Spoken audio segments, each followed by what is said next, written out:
Hello everyone, welcome back to Macro Matters. Today we're diving into the recent BRICS 2024 summit held in Kazan, Russia. This summit was meant to showcase the strength of the BRICS alliance, but instead, it exposed some real vulnerabilities, especially for Vladimir Putin. Join me as we break down what happened at the summit and why it could be a sign of Putin's diminishing influence on the world stage.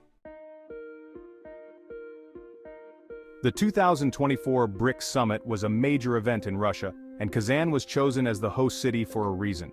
It was an opportunity for Putin to show Russia's resilience and to assert the importance of BRICS as a global force. But behind the scenes, things didn't exactly go as planned for Putin, and we're about to find out why. First off, one of the key takeaways from this summit was Putin's isolation, even among his supposed allies.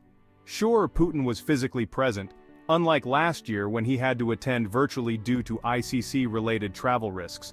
But even in Kazan, you could see the divide between him and other BRICS leaders. Take China and India, for example. Xi Jinping and Narendra Modi had multiple high-profile discussions throughout the summit, and they largely focused on strengthening economic ties within BRICS. Putin, however, seemed less central to these conversations. Many observers noticed that Russia's agenda, particularly regarding currency alternatives to the dollar and stronger sanctions defiance, didn't gain much traction.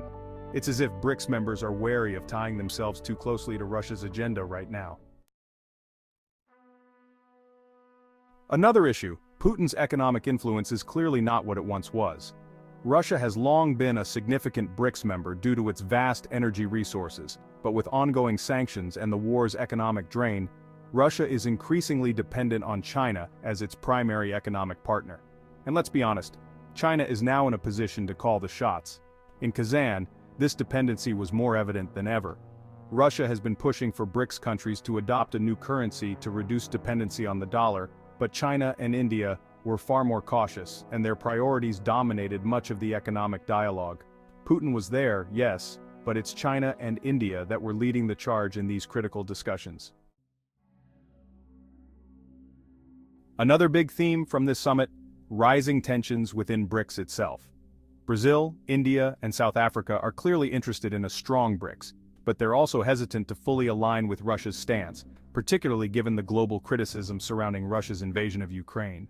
In Kazan, Brazilian President Luiz Inácio Lula da Silva made it clear that Brazil's focus is on peace and economic stability, and he hinted that BRICS shouldn't be drawn into conflicts that could jeopardize these goals.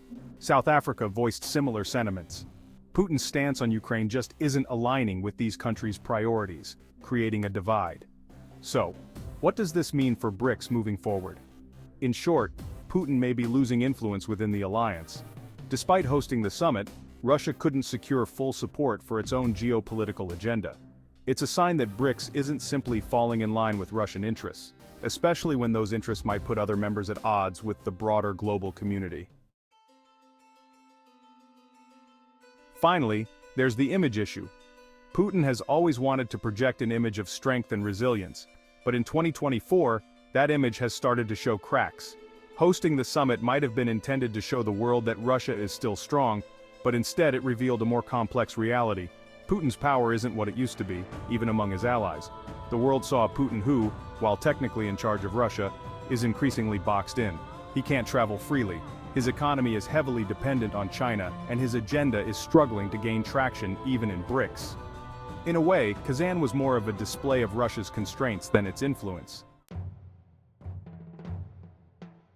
So to wrap it up, here are the main takeaways from the 2024 BRICS Summit in Kazan. First, Putin's isolation is evident, and even within BRICS he's not as central as he once was. Second, Russia's economic clout has weakened, especially as China and India gain more influence within BRICS.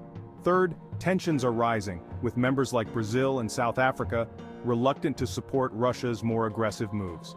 And finally, Putin's image as a strongman is increasingly at odds with his actual, more constrained position. What do you think?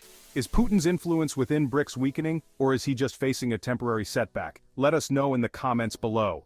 And don't forget to like, subscribe, and hit that notification bell so you stay updated on global events with us here at Macro Matters. Thanks for watching, and we'll see you in the next video.